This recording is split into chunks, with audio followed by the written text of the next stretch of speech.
ഈ ആരോപണങ്ങൾക്കൊക്കെ ഒന്ന് മറുപടി പറയാം. ഒന്ന് അദ്ദേഹത്തിന് ഇവർക്ക് രണ്ടുപേർക്കും ആവശ്യത്തിൽ കൂടുതൽ സമയം താങ്കൾ കൊടുത്തു. എനിക്ക് ചെറിയൊരു പരിഭവമുണ്ട്. കാരണം എനിക്ക് തന്ന സമയം വളരെ കുറഞ്ഞുപോയി. ഇനി അദ്ദേഹം എൻ്റെ ബഹുമാനപ്പെട്ട കോൺഗ്രസിന്റെ സുഹൃത്ത് ഒരു കാര്യം മനസ്സിലാക്കേണ്ടത്, BJP കേരളത്തിൽ വലിയ സംഭവമല്ല എന്ന് കോൺഗ്രസിൻ്റെ ഈ ചാനൽ ചർച്ചയിൽ വന്നിരിക്കുന്ന ബഹുമാനപ്പെട്ട സുഹൃത്ത് പറയുമ്പോഴും നിങ്ങളുടെ വലിയ പുലിയായിട്ടുള്ള VD സതീശൻ ഈ കേരളത്തിലെ തെരഞ്ഞെടുപ്പ് ആരംഭിച്ച ദിവസം മുതൽ ഇന്ന് ഈ നേരം വരെയും ഏതെങ്കിലും ഒരു പാർട്ടിയെ ഭയപ്പാടോടുകൂടി സംസാരിക്കുന്നുണ്ടെങ്കിൽ അത് ഭാരതീയ ജനതാ പാർട്ടിയാണ്. CPM കുറിച്ച് അദ്ദേഹം പറയുന്നില്ല, മിണ്ടുന്നില്ല. അദ്ദേഹം CPM ഏതെങ്കിലും അഴിമതിയെക്കുറിച്ച് സംസാരിക്കുന്നില്ല, CPM കെടുകാര്യസ്ഥതയെക്കുറിച്ച് സംസാരിക്കുന്നില്ല, CPM ഭരണത്തെ എതിർത്തുകൊണ്ടൊരു വാക്ക് മിണ്ടുന്നില്ല. പക്ഷെ ആകെ പറയുന്നത് BJPക്ക് ജയിക്കാൻ വേണ്ടി CPM ഡീൽ ചെയ്യുന്നു എന്ന് പറയുന്ന നിലയിലേക്ക് നിങ്ങളുടെ മഹാനായ നേതാവ് ശ്രീ VD സതീശൻ മാറിയിട്ടുണ്ടെങ്കിൽ അദ്ദേഹം പൊട്ടനാണോ എന്ന് ഞാൻ ചോദിക്കുന്നില്ല. കാരണം അതൊരു രാഷ്ട്രീയപരമായി അങ്ങനെ ചോദിക്കാനുള്ള ഒരു രീതി, ഒരു സംസ്കാരമല്ല ഞാൻ പഠിച്ചത്. പക്ഷേ അദ്ദേഹത്തെ കാണുമ്പോൾ നിങ്ങൾ ചോദിക്കണം, താങ്കൾ പറഞ്ഞ വാദം ഇങ്ങനെയാണ്, പക്ഷേ നാട്ടിലെ ജനങ്ങൾ ചോദിക്കുന്നുണ്ട്, അങ്ങനെയാണെങ്കിൽ VD സതീശൻ ഈ പറയുന്ന ഒരു സംഭവമല്ലാത്ത പാർട്ടിയെ എന്തിനാണ് എല്ലാ ദിവസവും രാവിലെയും ഉച്ചയ്ക്കും വൈകുന്നേരവും ഇങ്ങനെ ഓർത്തോർത്ത് ഞെട്ടി ഉണരുന്നത് എന്നൊന്ന് അന്വേഷിച്ച് മനസ്സിലാക്കി വയ്ക്കുന്നത് നന്നായിരിക്കും. ഇനി എനിക്കൊരു ഡൗട്ടുണ്ട്, ഈ എമ്മുമായിട്ടുള്ള ചർച്ചയെക്കുറിച്ച് ഇദ്ദേഹം പറഞ്ഞ കാര്യങ്ങൾ കേൾക്കുമ്പോൾ ജന്മന ഇങ്ങനെയാണോ അതോ കോൺഗ്രസിൽ വന്നതിന് ശേഷം നിങ്ങളൊക്കെ ഇങ്ങനെ ആയിപ്പോകുന്നതാണോ? എനിക്ക് മനസ്സിലാവുന്നില്ല. കാരണം DGPയെ തീരുമാനിക്കാൻ BJP ചർച്ച നടത്തി അല്ലെങ്കിൽ RSS ചർച്ച നടത്തി എന്ന് പറയാനുള്ള ഒരു വിവരക്കേട് കേരളത്തിലും ഇന്ത്യയിലും, അത് രാഹുൽ ഗാന്ധിക്ക് ശേഷം അത്തരത്തിലൊരാളെ ഞാൻ കാണുന്നത് ഈ ചർച്ചയിൽ താങ്കളെയാണ്. എനിക്ക് താങ്കളോട് വളരെ സ്നേഹത്തോടു കൂടി തന്നെ ഞാനത് പറയുന്നു.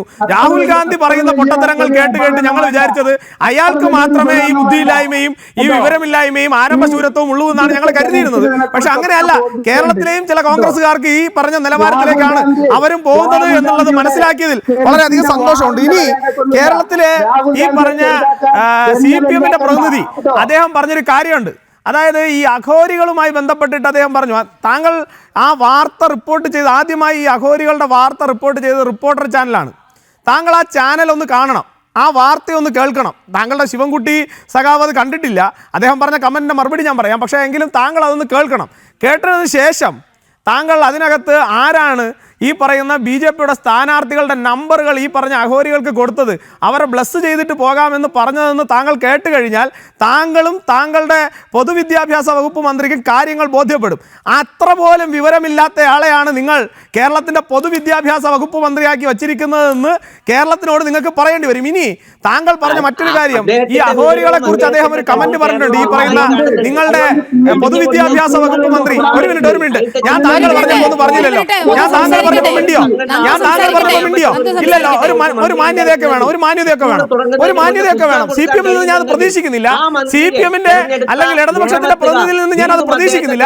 എങ്കിലും ഒരു മാന്യത ഉണ്ടാവണം, അത് നല്ലതാണ്. അപ്പോ ഈ പറയുന്ന അഘോരികളെ കുറിച്ച് ചർച്ച ചെയ്യുമ്പോൾ ബഹുമാനപ്പെട്ട ഈ പറയുന്ന പൊതുവിദ്യാഭ്യാസ വകുപ്പ് മന്ത്രി ഇന്ന് പറഞ്ഞൊരു കമന്റ് ഉണ്ട്. അദ്ദേഹം അവരുടെ വേഷവിധാനങ്ങളെ കുറിച്ചൊക്കെയാണ് പറഞ്ഞതെങ്കിൽ അവർ സ്വാഭാവികമായിട്ടും ഈ പറയുന്ന എല്ലാ സുഖങ്ങളും ത്യജിച്ച് നടക്കുന്ന, സനാതന ധർമ്മത്തിന് വേണ്ടിയിട്ട് എല്ലാ സുഖങ്ങളും ത്യജിച്ച് നടക്കുന്ന ആളുകളാണ്. അതുകൊണ്ട് അവരുടെ വേഷമൊന്നും അത്ര വലിയ നല്ല വേഷമൊന്നും ആയിരിക്കില്ല. പക്ഷേ മുണ്ടും മാടിക്കെട്ടി അടിയിലെ കളസവും കാണിച്ചുകൊണ്ട് നിയമസഭ പോലുള്ള കേരളത്തിലെ ഏറ്റവും പ്രസക്തമായ, രാഷ്ട്രീയത്തിൽ ഏറ്റവും പ്രസക്തമായിട്ടുള്ള, കേരളത്തിൻ്റെ ഒരു ഈശ്വരീയ സ്ഥലം എന്നൊക്കെ ഞങ്ങളൊക്കെ വിചാരിക്കുന്ന കേരളത്തിൻ്റെ നിയമസഭയ്ക്കകത്ത് ഉടുമുണ്ട് നെഞ്ചിന് മുകളിൽ കെട്ടി ആ കളസവും കാണിച്ചുകൊണ്ട് ചാടി നടന്ന ശിവൻകുട്ടിയുടെ അത്രയൊന്നും പേടിക്കേണ്ട ആൾക്കാരല്ല ഈ പറയുന്ന അഘോരികളെന്ന് കേരളത്തിലെ CPM-ഉം ശിവൻകുട്ടിയും ഒക്കെ ഒന്ന് മനസ്സിലാക്കി വെക്കുന്നത് നന്നായിരിക്കും. ഇനി ഞാൻ ഒരു കാര്യം പറഞ്ഞ് അവസാനിപ്പിക്കാം. ഇവിടെ രണ്ട് മുന്നണികൾക്കും വികസനത്തെക്കുറിച്ച് ചർച്ച ചെയ്യിപ്പിക്കാൻ ഒരു തരത്തിലുള്ള താല്പര്യവുമില്ല. ഒരാൾ UDF ഡീൽ ആരോപിക്കുകയും LDF ഈ പറയുന്ന LDF-ഉം UDF-ഉം ചേർന്നിട്ട് ഇവിടെ വർഗീയ ധ്രുവീകരണത്തെക്കുറിച്ചും അതുപോലെ തന്നെ ഇവിടെ ഈ പറയുന്ന ഗുരുവായൂരിലെ വിഷയവും ഒക്കെ എടുത്തുകൊണ്ടൊരു വർഗീയ ചേരുതിരിവിനും അതുപോലെ പരസ്പരം നുണകളുടെ ഒരു കൊട്ടാരം കെട്ടാനുമാണ് ഇവർ രണ്ടുപേരും ശ്രമിക്കുന്നത്. BJP-യെ സംബന്ധിച്ചിടത്തോളം ഞങ്ങൾക്കൊരു നിലപാടുണ്ട്. ഞങ്ങൾ ഈ നിലപാട് പ്രഖ്യാപിച്ചത് ഈ ഇലക്ഷൻ ഇലക്ഷൻ പ്രഖ്യാപിച്ച ദിവസത്തിലല്ല. ഞങ്ങൾ ഈ നിലപാട് പ്രഖ്യാപിച്ചത് കഴിഞ്ഞ വർഷം, അതായത് 2025 തന്നെ ഞങ്ങളൊരു നിലപാട് പ്രഖ്യാപിച്ചു. ഈ കേരളത്തിനകത്ത് ഇനി ഇടതനും വേണ്ട വലതനും വേണ്ട, അക്രമ രാഷ്ട്രീയം വേണ്ട, അഴിമതി രാഷ്ട്രീയം വേണ്ട, പ്രീണന രാഷ്ട്രീയം വേണ്ട, വർഗീയവാദ രാഷ്ട്രീയം വേണ്ട, മറിച്ച് കേരളത്തിനകത്ത് വികസിത കേരളം എന്ന് പറയുന്ന കേരളത്തിലെ സാധാരണപ്പെട്ട ജനങ്ങളെ പിടിച്ചു നിർത്താൻ സാധിക്കുന്ന, അവന്റെ ഇല്ലായ്മകളും വല്ലായ്മകളും വിഷമങ്ങളും മനസ്സിലാക്കാൻ സാധിക്കുന്ന, അവനെ ഈ കേരളത്തിനകത്ത് അവനെ നിലനിർത്താനും അവനെ ഉയർത്തിക്കൊണ്ടുവരാനും സാധിക്കുന്ന ഒരു പുതിയ വികസിത കേരളം ഈ കേരളത്തിനകത്ത് ഉണ്ടാക്കിയെടുക്കണം. ആ കേരളത്തിനെ സൃഷ്ടിക്കാൻ വേണ്ടിയിട്ട് ആബാലവൃദ്ധം ജനങ്ങളെയും ഒരുമിച്ച് നിർത്തിക്കൊണ്ട് ഞങ്ങൾ ഈ 2026 ഒരു പുതിയ യാഗത്തിന് തുടക്കം കുറിക്കുകയാണ്. ഈ യാഗം അവസാനിക്കുമ്പോൾ കേരളത്തിനകത്ത് ഇടതുപക്ഷവും വലതുപക്ഷവും എന്ന് പറയുന്ന അഡ്ജസ്റ്റ്മെന്റ് മുന്നണി, വർഗീയവാദ മുന്നണി, ഈ പറയുന്ന തിട്ടൂരങ്ങളുടെ മുന്നണി, ആ മുന്നണിയെ ഭസ്മീകരിച്ചുകൊണ്ട്, ജനങ്ങൾ ഭസ്മീകരിച്ചുകൊണ്ട് ഒരു പുതിയ രാഷ്ട്രീയ നേതൃത്വം ഉയർന്നു വരും. ആ രാഷ്ട്രീയം നരേന്ദ്രമോദിയുടെ വികസനത്തിന്റെ രാഷ്ട്രീയം പിൻപറ്റിയുള്ള രാഷ്ട്രീയമായിരിക്കും. ആ രാഷ്ട്രീയം കേരളത്തെ 2047 ആകുമ്പോൾ വികസിത കേരളത്തിലേക്ക് എടുത്തുയർത്തുന്ന കാലഘട്ടം, ആ സുവർണ കാലഘട്ടത്തിലേക്കാണ് നമ്മൾ മുന്നോട്ട് പോകുന്നത്.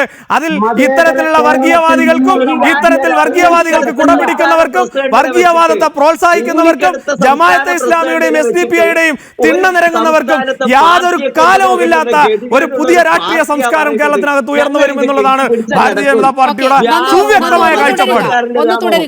ഒന്ന് തുടരുക. ശ്രീ ഹാഷിം അരിയിൽ, നിങ്ങൾ ഇത്രമാത്രം ഫ്രസ്ട്രേറ്റഡ് ആവുന്നതിൻ്റെയൊക്കെ കാര്യം വളരെ കൃത്യമാണ്. BJP ഒരു കാര്യം പറഞ്ഞു, CPM BJP-യുടെ ടീമാണെന്ന് കോൺഗ്രസ് പറയുന്നു, മറിച്ച് CPM അങ്ങനെ പറയുന്നു. അങ്ങനെ പറയുന്നതിൽ വളരെ കൃത്യമായ ഒരു കാര്യമുണ്ട്.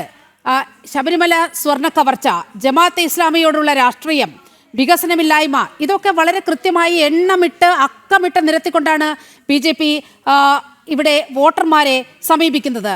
സ്വാഭാവികമായും സ്വർണ്ണ കവർച്ചയിൽ എന്താണ് നടന്നത് എന്ന് നാട്ടുകാർക്ക് മുഴുവൻ മനസ്സിലായിട്ടുള്ള കാര്യമാണ്. CPM-ന് ഡയറക്റ്റ് ഉത്തരവാദിത്വം സ്വർണ്ണക്കൊള്ളയുമായി ബന്ധപ്പെട്ടുകൊണ്ട്. പത്മകുമാർ ജയിലിൽ കിടന്നു, N. വാസു ജയിലിൽ കിടന്നു.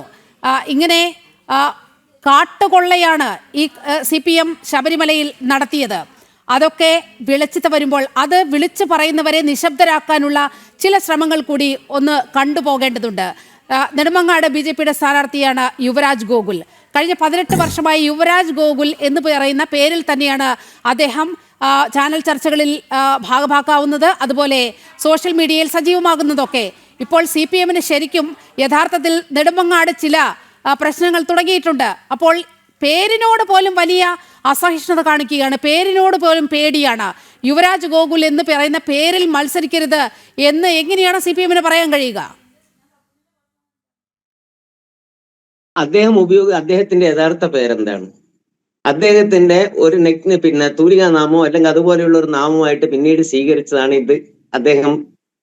അദ്ദേഹത്തിന്റെ നാമനിർദ്ദേശ പത്രികയിൽ കൊടുത്തിട്ടുള്ളത്. സ്വാഭാവികമായിട്ടും അദ്ദേഹത്തിന്റെ ഔദ്യോഗികമായ നാമം സ്വീകരിക്കണമെന്നല്ലേ നമ്മൾ പഠിച്ചിട്ടുള്ളത്? സ്വന്തം പേരിനോട് പോലും അസഹിഷ്ണുത തോന്നാനുള്ള അവരവരുടെ മാതാപിതാക്കൾ മാറ്റിയിട്ട് ചോദിച്ചതിനല്ലേ ഞാൻ മറുപടി പറയുന്നത്. അല്ല, അങ്ങനെ കൊടുക്കുന്നതിന് എന്താ തെറ്റ്? താങ്കൾ ചോദിച്ചതിന് മറുപടി പറഞ്ഞോളൂ. ഈ പറയുന്ന നമ്മൾ എന്റെ നാട്ടിൽ ഏത് പേരിലാണോ അറിയപ്പെടുന്നത് ആ പേരിൽ എനിക്ക് ഇലക്ഷനിൽ മത്സരിക്കാനുള്ള സ്വാതന്ത്ര്യം ഈ നാട്ടിലുണ്ട്. ചർച്ച എല്ലാവർക്കും വേണ്ടി പാനലിസ്റ്റ് ആയിട്ടാണ്, അതിന്റെ മര്യാദ കാണിക്കണം. അല്ല, താങ്കൾ എന്ത് മര്യാദയാണ് കാണിച്ചത് ജനങ്ങൾ കണ്ടു. ഞാൻ സംസാരിച്ച് തുടങ്ങിയത് മുതൽ തീരുന്നത് വരെ താങ്കൾ കാണിച്ച മര്യാദ എന്താണെന്ന് കേരളത്തിലെ ജനങ്ങൾ കണ്ടിട്ടുണ്ട്, ജനം ടിവിയിലെ. അതുകൊണ്ട് ആ ഭീഷണി ഒന്നും വേണ്ട, അതൊക്കെ കയ്യിൽ വെച്ചിരുന്നാൽ മതി. മനസ്സിലായോ? അങ്ങനെ നിങ്ങൾ ഇടപെട്ടാൽ ഞാൻ ഇടപെടും. നിങ്ങൾ ഇങ്ങോട്ട് മാന്യത കാണിച്ചാൽ അങ്ങോട്ട് കാണിക്കും.